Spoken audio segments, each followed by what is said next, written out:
There's a famous quote that's quite apt from Shakespeare's Julius Caesar, and we all know what happened to him.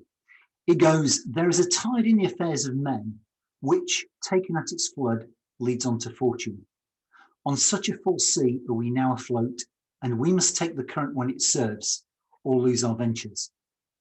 The trouble is, the only floods and currents we're getting here every year in Chichester are full of sewage, nitrates, and thousands of stormwater releases with mud, sand, and poo in them.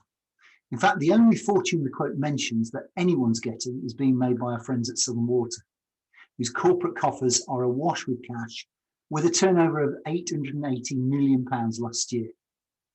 But it looks like they've turned us over too, and that's because of what the Environment Agency this week called the worst case of corporately sanctioned environmental crime in its 25-year history. I'm sure you've seen the newspaper headlines, but let's put Southern Water and what it did into perspective. This wasn't just a one-off incident. The prosecution followed 168 previous offences and cautions from the Environment Agency, which didn't seem to have changed their behaviour one jot. Many people may not realise, but since 2010, all water companies have been able to self-report any pollution incidents. That's like telling a child to let their parents know every time they've been naughty. The verdict said, funnily enough, starting in 2010 and right up until 2016, that Southern Water had pumped continuously over 21 million tonnes of sewage pollution in what the judge called some of the most precious and delicate ecosystems and coastlines in the whole country, including our own Chichester Harbour. In what he stated was a very widespread criminality, Southern Water failed to report 8,400 discharges from 7,000 sewage spill incidents at 17 different sewage works over 7 years. And despite them being fined £90 million last week, the judge said there was no evidence that the company has taken any notice of the penalties imposed or the remarks of the courts. And there's still an ongoing criminal inquiry by the Environment Agency too. But it's another one of 10 sewage works serving Chichester District that's bringing local people out into the streets in protest. Residents from 9 villages and towns feel compelled to take action about Thornham sewage treatment works. Thornham on Thorney Island is the 6th biggest works in the whole area, processing the sewage of 21,000 people from Emsworth, Southbourne, Thorney Island, Prinsted, Westbourne, Woodmancote, Nutbourne, Chidham and Hambrook.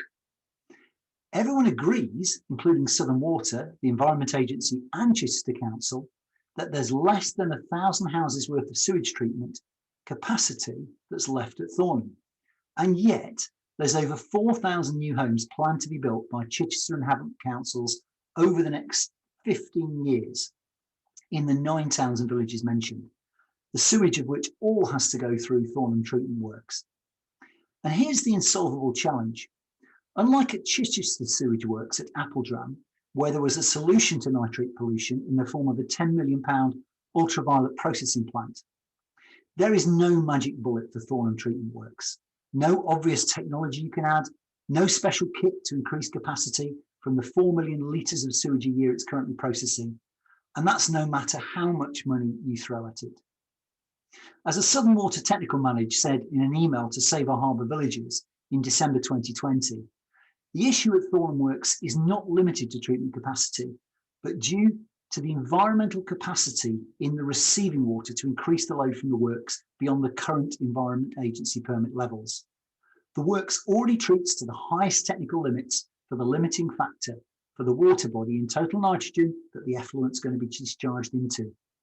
So, unless treatment beyond current technical limits can be achieved, then the current consented volume will be the maximum permissible. And that's actually from Southern Water. And let's not forget climate change either. Met Office data shows rainfall in England has gone up 6% in the last 30 years, but the sewage flowing through Thornham has gone up 22% in just the last 3 years, all due to increasing rainfall on the south coast that causes yet even more sewage-laden stormwater overflows. The villages and towns affected by Thornham don't want much, just a public commitment on 3 things.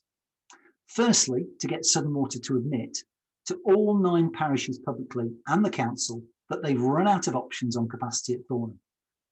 Secondly, by the end of August at the latest, for Southern Water to get together with the Environment Agency and Chichester Council to agree on what's called a statement of common ground.